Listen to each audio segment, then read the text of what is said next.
Starting. Hey, Zach. Hey, Stephanie, how you doing? I'm good. How are you? Good, good. Awesome. Thank you so much for joining me on my podcast. Yeah, thank you for having me. It's an honor. Yes. Aw, that's sweet. I'm trying to get to that point. I'm hoping that this is helping everyone, helping you, helping anybody who's going to listen to this or watch this podcast. Because we're talking about goals, right? So we had met via Zoom a while ago, and then we met in person in all of the chaos of SquadUp Summit. And during the SquadUp Summit, well, at near the end, we started talking about goals. We had to do our 10, and then we had to narrow it down to 3 that we're going to get done in 60 days. And before we hop into that, though, I'm asking everybody, how did you get started in real estate? Yeah. So it was probably like right before COVID, maybe 6 months before COVID. I was, kind of getting tired of my job. So I know a lot of people like during COVID were like, oh, there's got to be something else that we can do.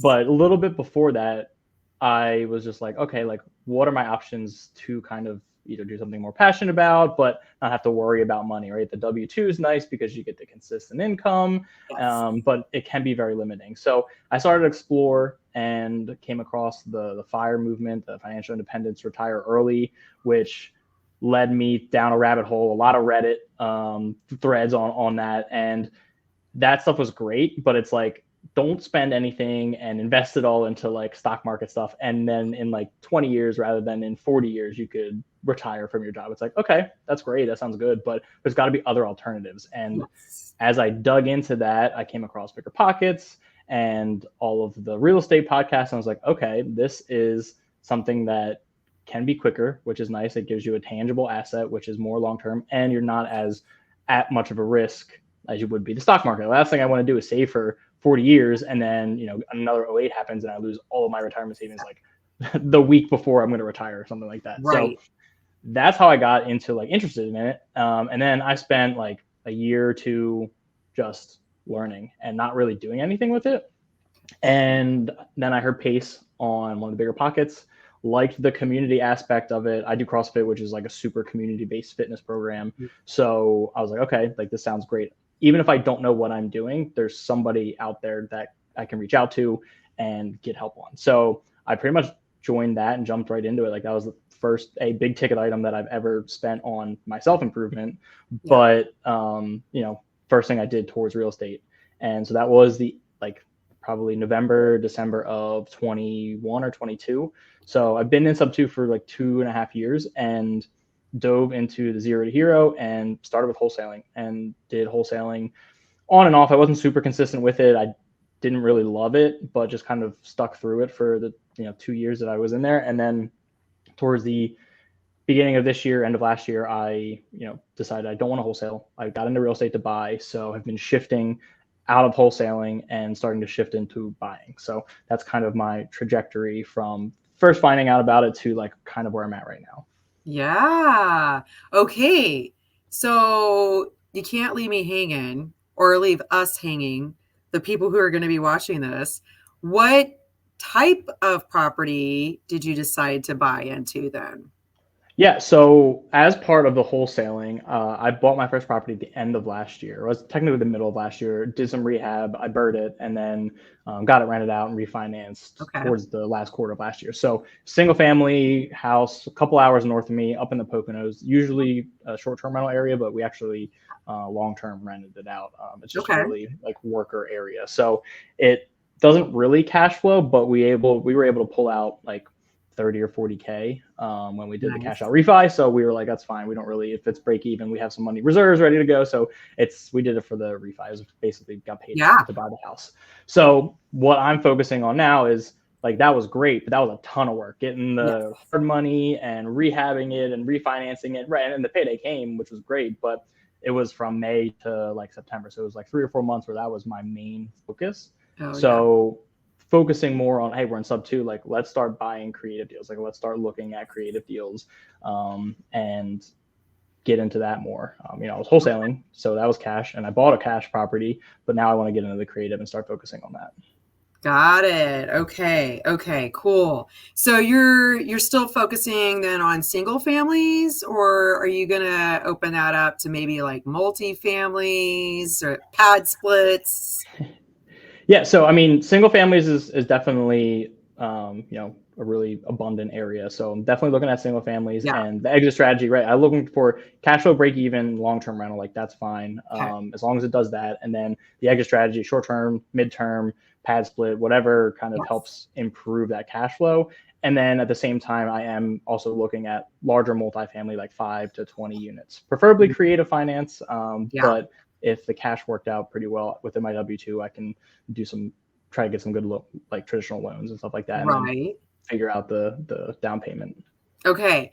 And your market area, are you focusing in the same area as the single family you have, or are you looking to branch out a little bit? Yeah, no, I mean, definitely I would be more than happy to get more local to me, like Eastern PA Okay. area, about an hour north of Philly. And so that would be great. But just to get more volume under my belt, I am just looking nationwide creative deals.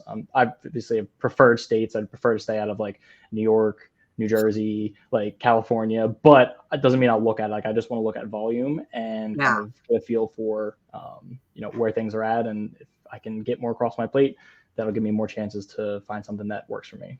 Yeah, yeah. Okay. So I think we've laid a pretty good foundation here of how you started in real estate, what you're looking for. So, what is your first goal? Yeah. So part of SquadUp Summit has kind of made me realize that like we need to hire from the top down. I don't want to do everything myself. I don't want to become a high paid employee in my own business. And, it's funny going into or coming out of SquadUp with that realization because I actually am in Jesse Stanton's and sub to his like business coaching program, his mentorship, and he's been preaching that for months, even I leading up to know. it. And so it's just funny how that works out. It's like, okay, like, I've been listening to him tell me this for like 4 or 5 Yeah, months now. And yeah. I went through his program wholesaling and planning on continued wholesaling. So that shift Uh-huh. kind of happened. So he's helped guide on, how to do that. And so Okay.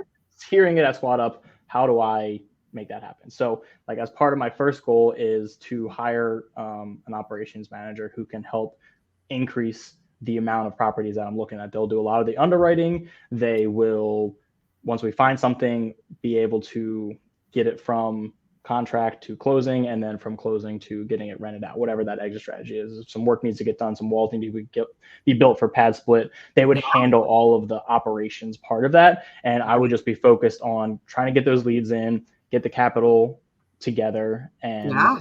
supporting them however they want. So that's my first goal in the next 60 days is to find somebody to get on there and get moving and hopefully get rolling. Ooh, I love it. Okay, so you have the goal. What are maybe one, two, three actions you're taking towards getting that goal? Yep. So I put the job posting together. I actually posted it on Indeed, Ooh, okay. and that was posted last week. And so I went through a bunch of resumes. I'm starting interviews this week. So in the next couple weeks, I'm trying to fit them in when I can. My wife's away this week, so Yeah. only have even more limited time. So in the next few weeks, I'm going to do first round interviews, and then I'm hoping to have somebody hired by the end of the month. And then by the Okay. end of June, have them like onboarding and us kind of working together really well and rolling. So hitting a certain number of interviews, I think I have like probably 20 or 30 that I'm trying to hit by the end of the month. And hopefully out of one of those, I can find somebody who gels with me, gels with the vision, and Yeah. is ready to get into the work. Yeah. So that makes me think of when Jamil was talking about how you bring somebody in, right? And looking at the different positions that you're trying to fill and how you determine what you're going to pay. Part of it is it just all base salary? Is it base plus commission? So I'm curious, what does that look like for you? You've already put it out on Indeed. Is it like a base pay, base plus commission? Are they going to get some equity maybe, or how does that work? Yeah, so the plan is to be fully commission based Okay. initially, just to see how they work and have them get a little more drive into it. But my end goal for them is to be able to make this their last job. Like I want it to be built out so that they feel just as much of a part of it as my business as it is theirs. Like I want it to be equal. So it'll be commission based to start, and then as we learn how each other's works and what their end goals and what their hope is, more than happy to increase the commission and give them base salary or equity or whatever, however they want to do it. But, at the end of the day, like my goal is to make them feel equal and Yeah. just as much a part of the company as me. So whatever that is for them, I'm more than happy to give that to them. Love it. All right. So that's goal number one. You've got your actions, and I guess the success will be hiring somebody, right? Yep. Pretty So easy. that's happening in the next 60 days or less, right? Mm-hmm. Okay. So what is goal number two? Yeah. So goal number two will be to get a property under contract. I mean, if we can close, depending on when we get it under contract, that would be great. But to get that first one under our belt, both as me and the operation manager as the team. So that's the next one. Easy way to track that is, did we do it? Yes. Yeah, exactly. So that's goal number two. Goal number three. Yep. So raising capital. I do have some funds that I could do an entry fee, maybe two if I needed to, but prefer not to use my own money, and I'll underwrite everything as using a private money lender. I want, just as my operations manager will be equal and as part of the company, I want my private money lenders to be as much of the company as I am, and just make everybody feel good. And the focus is to make them feel comfortable and happy with whatever results they're wanting to see. So my next goal is to raise that money, friends, family, whatever that is, and provide them a vehicle to not just be stuck in the stock market, but that they can earn money on. And that can be a private money lender situation. It can be a private money partner situation. So whatever that is, like 250 grand is what I'm hoping to raise in the next 60 days. Okay. All right. So what are some actions you're taking to accomplish that? Yeah, so I'm still trying to dig into that because I've been so focused on the operations manager portion of it and trying to get those leads in. But I think getting out there more on social media, hey, what am I doing? What's the process that I'm doing look like? And I've already started to kind of do that, not with necessarily the intent to raise money from it, but just to be like, here's what I am, here's what I'm doing, just see me more. But I think leading some more informative sessions, like private sessions with like my Facebook friends and family, say, here's what I'm doing, here's my vision, here's the team that I'm bringing on to help with that. If it's something that you're interested in, like we can have a conversation outside of this, but just here's my plan, here's what I'm planning on doing. And if that sounds like something you might be interested in, let's hop on a call and see if there's some way to do something together. Yeah.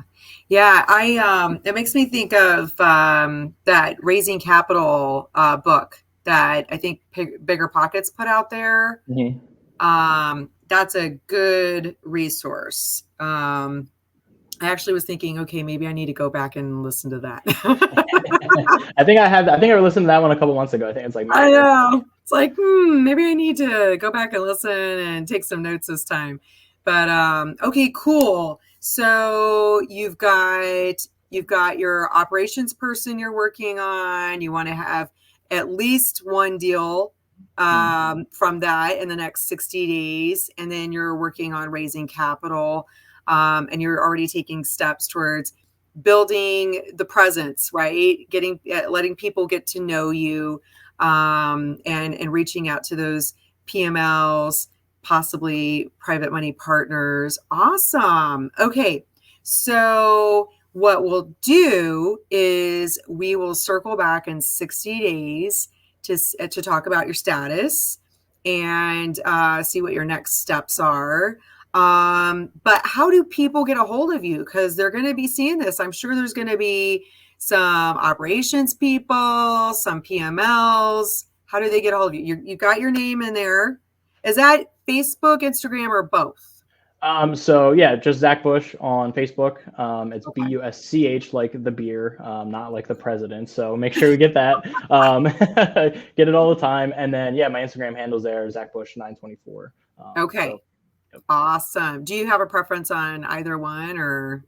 No, I mean, I think Instagram's probably easier if you DM me through there. Perfect. Yeah. And you can follow me on there. I do a lot of quick little videos, like they're mainly just me speaking right now, but of, health, fitness, and even some mindset stuff. I try to just throw anything that, as I learn, as I hear it on a podcast, like Yeah. this one, I'll hear something and then just kind of say, hey, I heard this here. Here's my thought on it. And just try to give, people different information from different sources. Right, right. Awesome. Well, thank you so much again. And I look forward to circling back with you in 60 days and seeing how it's going. Yeah, thank you for having me. And it's definitely going to be great to have this accountability, knowing that I'm in 60 days, I'm going to have to hopefully come live with you and say, yeah, I did everything. I know that's my thing, right? Like I'm recording these right now, but Jill put me on the spot on our podcast, and it's like, okay, on all of my follow-ups, I'm going to go live.